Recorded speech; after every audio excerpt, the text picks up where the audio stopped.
Right, so welcome to the podcast.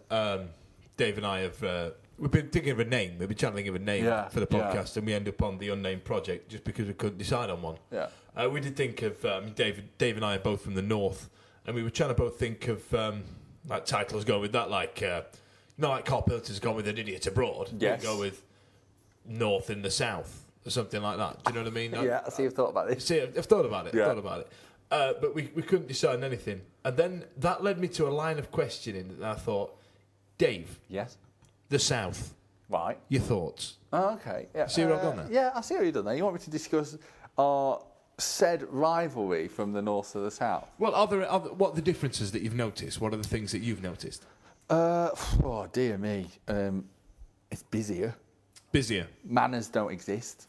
Manners don't exist. In what way, shape or form? I mean, I've met some cockney, cheapy, chirpy chappies.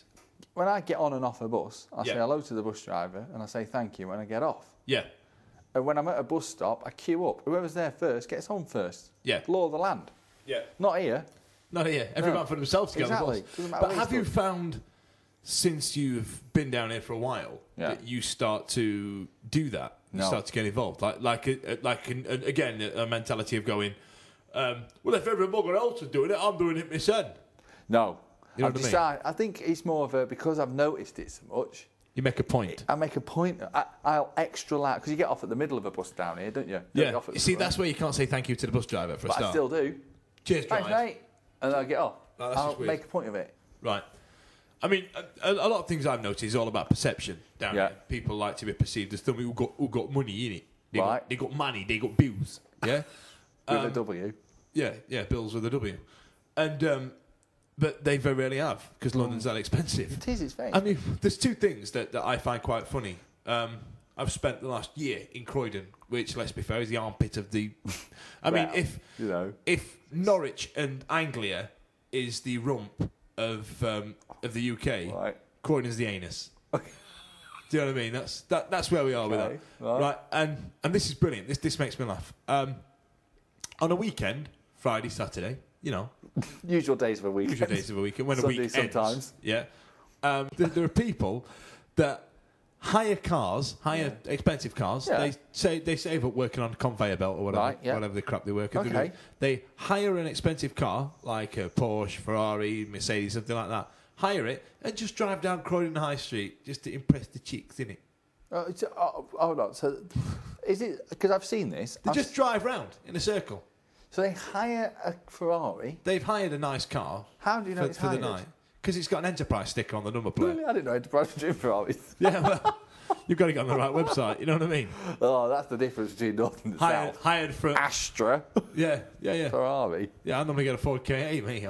There is these Other clubs. cars though. are available. There is these clubs that you can join. You can be a member of like prestige car clubs where it's a car share, so you like pay X amount of money to be a member of the club, and then you just borrow certain cars. I at the appreciate weekend. that.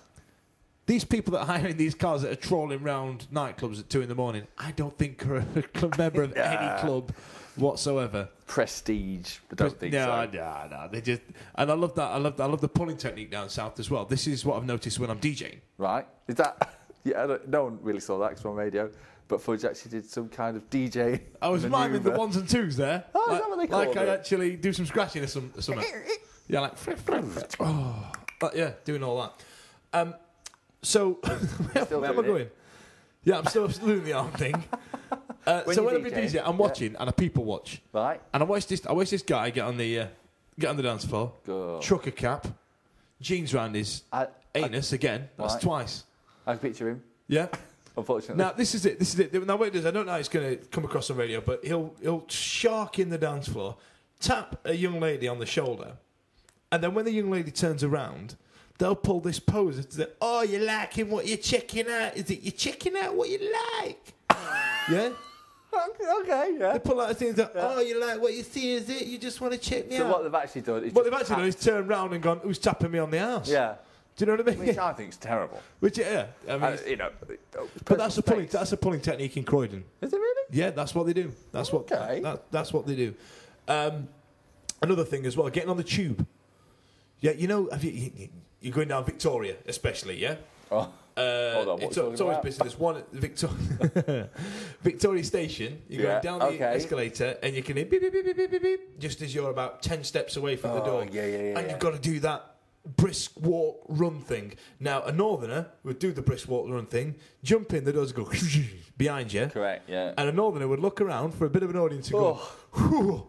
Just made it. Just made it. Nearly got me. Yeah, we would. That's exactly what we'd do. Yeah. What would the southerners do? They would, two things. They would probably saunter up to the door and then hold it just as it's shutting and annoy everyone on the train. Yeah, that annoys me. Or they'd manage to get on and then they'd like check themselves before they wreck themselves. Yeah, that's it. There'd be a complete overhaul. They wouldn't make eye contact with anybody. They'd be like, that didn't even happen. Check me out. Check me out. You see what I mean? I completely agree with you on this one. I was actually running, I was at the Central Line. I was running up the stairs to get the Central Line over to Notting Hill, and I slipped on the stairs. I heard it going. Yeah. Actually, I saw the train. It didn't make the noise, so I should stop that. And there's a guy next to me, and I fell, landed on my knees on the steps. I was like, oh, God, that's what you get for rushing. Yeah, and I had a bit of a joke. Really? Yeah, which I thought, that's quite nice. You don't let me get that? No. So, and I think he was a northerner too. Yeah. Because he didn't go, oh, I know what you're talking about, man. Sometimes it happens to me. Well, I've not met anybody. I work in Central London, a club in Central London, and as far as I'm concerned, people in London, they talk like this. They're like, do you have house music? Do you have... What club's that? Do you want to plug it? I don't know. Shall we name it? Shall we name it? If you want. Let's call it Leopard Leopard. Yeah? I'm with you. I'm down with the kids. Yeah. It's Leopard just off Leicester Square in Haymarket. Yeah, and they go, do you have house music? Different scenario, though, isn't it? Different scene of people. Well, that's as far as my understanding of the Cockney accent. It's either, do you have house music where they go for dance? Or, mate, you as well got to give me a job, yeah? Because I know how to DJ better than you. Yeah, you as well got to drop Candy Staton or something like that, yeah? I like Candy Staton. Yeah, me and all. But I didn't expect this guy to come and say this. All right. Hang on. Me neither, but I didn't expect this youth who came up to a DJ box to come and say... Candy Staton? He was like, he was 8, 70, yeah, 80. I thought he'd be coming up with, mate, you as well got to play a tiny tempo or something like that, yeah? But no. North and South divide. How does it work? I'm sure we can all get along in a perfect world. Yeah, the old cockney cheeky chappy like I saw on Dick Van Dyke. We're not swearing, are we? Wow, what are you going to say? I can't say Dick Van Dyke. Yeah, you can say Dick Van Dyke. Yeah, the old cockney chirpy chappy on Dick Van Dyke. Don't say his original name. Richard Van Lesbian. Penis one.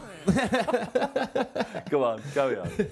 He, yeah, where's that gone? Where's them cheeky chappy? I've seen any of them. Dick Van Dyke. Where's all the Dick Van Dykes? So what you're saying is, where have all the chimney sweeps gone? Where have all the cockney chimney sweeps gone? He was the oldest chimney sweep in the world, let's be honest. Was he? Well, the thing is, the whole point of a chimney sweep is a young kid to get so they can get up the chimney.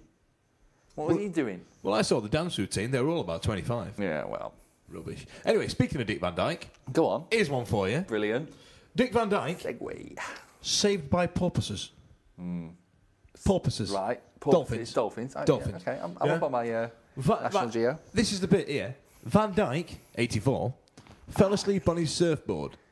How do you fall asleep on a surfboard? What was he doing? He was probably, and I can't show it obviously on radio, but he's probably lying on it full frontal. Have you been surfboarding? I have, yeah. Okay. Full frontal. He's probably got his hands on the front of the board, and he's got his head down on the top of his hands, and he's just swaying with the ocean. Motion of the ocean. Is that a usual sight? Relaxing. You've lived in Australia. Really. Is that a usual sight? Have you seen that before? No. So it's just pure speculation. Just mate, I tried surfing and it was terrible. It's the worst thing ever. Really? Couldn't even stand up. I was like a porpoise on a board. A manatee. Go on, what about this Dick Van Dyke with a porpoise? So anyway, as he's woken up on his surfboard with his head in his hands, he's got up, he's looked around, like that movie Open Water, which was boring. Yeah. That movie Open Water, and he can't see any land. Can see no land. So this porpoise has popped up. All right, Dick. Was it by accident? Well, I don't know. Or was it on purpose? Oh. I'm into Thursday. Oh, you trying to be all. Can't believe you went there on me. Carry on, sorry, carry on. You've ruined the punchline of this story. I have. So he woke up on his surfboard. So he's woke up on his surfboard. Where am I? And he's been pushed back to land by porpoises. Right. Go on. Skepticism. How does he know that he got pushed back to land by porpoises? Or whether the current just didn't take him back where he started. Wait, that's the way the waves are going. Yeah. You know, that's the whole point of surfing. The waves take you with the water, so you end up closer to the beach. Sea. Yeah, at the beach. So, and he is 84. He's probably got glaucoma. He's not going to see any dry land, is he? Exactly. So, let alone a porpoise. What is it? A group of porpoises is called a shoal. Shoal, school, gathering, smattering. A smattering of porpoise. Porpoise. Smattering of porpoise. So what we're saying is, it could have been anything. It could have been anything. There's no visual evidence. Dick Van Dyke's thinking, diagnosis murder, or there's not, commissioned another series. How do I get back on the telly? Boost up my, profile. Night in the Museum didn't work. Yeah, that's true. Although I love that movie. Yeah, I thought the second one was the funniest. Yeah? Yeah. I don't know, really. I'm a bit mixed between the two. No, Hank Azaria steals the show in the second one. Do you think? Yeah, the bit where he's going, that was all three. I can't believe you just reached across. It does that voice, you know? Hank Azaria. Get back to him. Get back to X Factor. Oh, they're all weaknesses. So there you go. Porpoises and Dick Van Dyke. Porpoises, Dick Van Dyke. Is it to raise his profile? Or did he really? See, I think it's rubbish. I think it's rubbish. No eyewitnesses. And it's not as if, like, David Hasselhoff, you got a tap on the shoulder by one of the dolphins went, got one of your lads here. Got old Dickie boy. He's fell asleep again. Yeah, diagnosis murders fell asleep. On surfboard. Yeah, on surfboard. Oh, again? Exactly. It's like me saying, what can I want to be famous. I've not been on telly for a while. Got it. I fell asleep on my skateboard. Yep. Next thing I know, I'm back in my garage. Yeah. Safe and sound, all because of 3 or 4 badgers pushed me back to my garage.